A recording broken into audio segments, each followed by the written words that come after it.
Assalamu alaikum wa rahmatullahi wa barakatuh, and mashallah, we are spending some time this afternoon with our Usul al-Deen students that have been conducting the community-based Khidma project.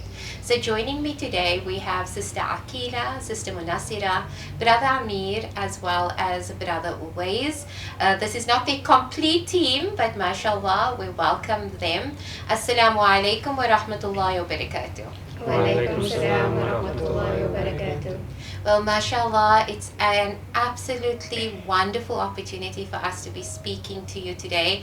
We have been following you and watching the progress of your projects over the many weeks, alhamdulillah. And of course, you are Team Period Poverty. I'm going to ask Sister Akila to just tell us a bit about what period poverty or end period poverty is all about. So it's our Khidma project that we focused on. We found a need at a high school where the girls were not attending school because they had a lack of pads and things to keep them clean, so they would not come to school. So that's why we identified that need and we provided them with some pads and some information on how to keep them clean. Alhamdulillah. So the task of the community-based Khidma project was that you were required to collectively as a group identify a need within the community, that you would then raise a minimum of 5,000 rand that would then service the need, and then there would be an actual execution of the project with an added education to it. Another member, which Sister Fatima, was not with us today, and Sister Fatima does run something very similar in Pretoria. Would you want to just touch on that? Yes, so our member Fatima, her cousin works at the school that we selected. So her cousin noticed that the girls were not coming to school. That's why we asked the principal if we could come in and give that support to those girls. So we created a bag for them, a hygiene pack with pads and some other hygiene things that they can use. Okay, and I see that you have two brothers on this, and I think originally, how did you feel having to work on this project, Uwais? I was fine to work on it. I was supportive of it because I also noticed when we did the orphan Khidma project that many of them were girls and they didn't have supplies either. So I was supportive of it. Alhamdulillah. Well, Sidi Amir, Khidma seems to be a big part of your time here at Madina Institute. In fact, we know that part of the year is spent in each student contributing 40 hours of Khidma. What has this been like for you in your experience in the Usul program of working on Khidma throughout the year and doing this project particularly with those in your class? I think it was a big learning experience because you usually don't find opportunities to help others and like to do khidmah. So having it at Madina Institute, it was really helpful in I learned a lot from it. Alhamdulillah. Well, Sister Munasira, raising the funds is a big thing because identifying the need, I'm sure that you came across that it's actually quite a big need. So how did your group work towards raising funds or getting donations towards your project? We had a lot of shops that we went out to reach for donations. So we didn't raise our funds. We couldn't, but we received so much things from different businesses that we didn't have to raise so much funds because we got everything donated, most of the things. So that's excellent. So your 5K was reached through the donations of the actual items that made up your care pack. In your care pack, Sister Akila, you want to tell us what our young ladies would have found? So they would have found 2 packs of pads and a feminine hygiene wipe and some lotion, soap, underarm, toothbrush, toothpaste, and those are the hygiene items. And then we also added some items specifically for the girls, like a very comforting or cute item for them to like feel just that little boost of confidence. So a chocolate and a scrunchie. Absolutely delightful, and I'm sure that they received that very well. Tell us about the actual day of execution and what school you had actually gone to. What was the day like? What was the program like that you put together? Would you like to touch on that, Siriways?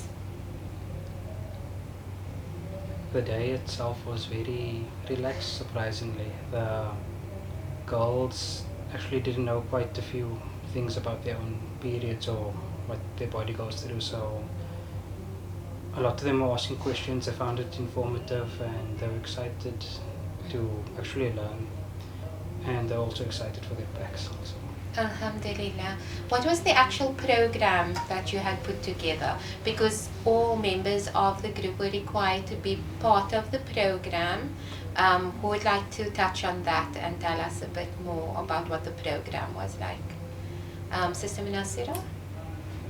So we arrived at the school, obviously had the principal show us which area to use, and everything was set up for us. Was it an assembly? Yeah, in a hall. Okay. So the chairs were there. We had our packs set out on the at the bottom of the chairs to surprise them, and then they entered the hall, and then we started. Fatima, which is not here now, she opened up the introduction, where we are from and why we are here, and they were very intrigued also, and interactive with us, asking a lot of questions regarding periods and a lot of other things. So what did each member get to cover? So Sister Fatima did the introduction, and then what followed? Sister Akila? I think Zahra went next, and she spoke about the holistic ways you can take care of yourself when you're having your period. So she gave them tips on when they don't have, maybe you can't afford a heat pack, and she showed them how to like make a rice sock and put it in the microwave. They can use that to relieve themselves, and if they feel like vomiting, they should take it easy that day, and very holistic.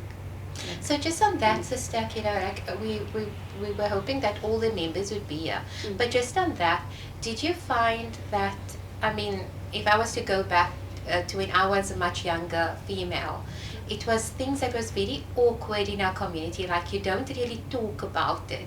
Even when a girl first experiences it, you don't really talk about it. And so many of our females need to kind of navigate their way through how to manage these things. So when you did this education in how to manage your period better and what it's really all about, did you find that the girls really appreciated and really learnt a lot? Yes. I do believe they did appreciate it, because even I learned something new, like with the sock, the rice, putting rice in the sock to keep it like as a warmer for your stomach. So I also learned a lot from that, and using tea tree oil and like using the right hygiene products and how to manage that situation. So they did ask questions, and you could see on their faces that they really like took away something from that talk. Alhamdulillah. So after that section, who went up next? And it was As the boys. the boy. Okay, so what did the brothers get to do? We spoke about a men's perspective, and men's knowledge on periods is not all that good.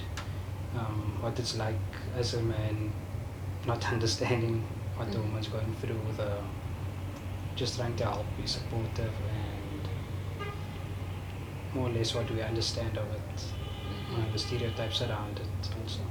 Right. And we'll find that once again, when I was younger, it was something that was kept very quiet. You don't really let anyone know. But I do think there must have been a great appreciation for that, because of course, ladies, we know that sometimes we would have our hormones and our moods adjusted during that time, and it's not a very sometimes pleasant experience, but we do understand that it's a blessing from Allah subhanahu wa ta'ala. Now, just looking at the completed project and the whole experience, and knowing how you have empowered so many more women, and knowing that it doesn't stop there, because these are young ladies in high school that would eventually go on to being mothers, that they're possibly sisters and grandmothers, and they themselves, from the education that you've provided, will carry on that education to everyone else. So this khidma that you have conducted, not only in assisting them with a supply of what is needed to make it easier, but the education of it. As a student of Deen, what you've seen and what you've experienced in that I have the ability to take my knowledge, I have the ability and the capacity to do more. And do you think that this empowers you to do so much more? Yes, I think it does, because like I said previously, normally we wouldn't do stuff like this, but now I find out that you can actually do it, so now it becomes easier for you to do it the next time. Absolutely. I need to say shukran to all of you for giving us a window into this. We are looking forward to seeing you guys online next week Thursday for your actual presentations with your full team.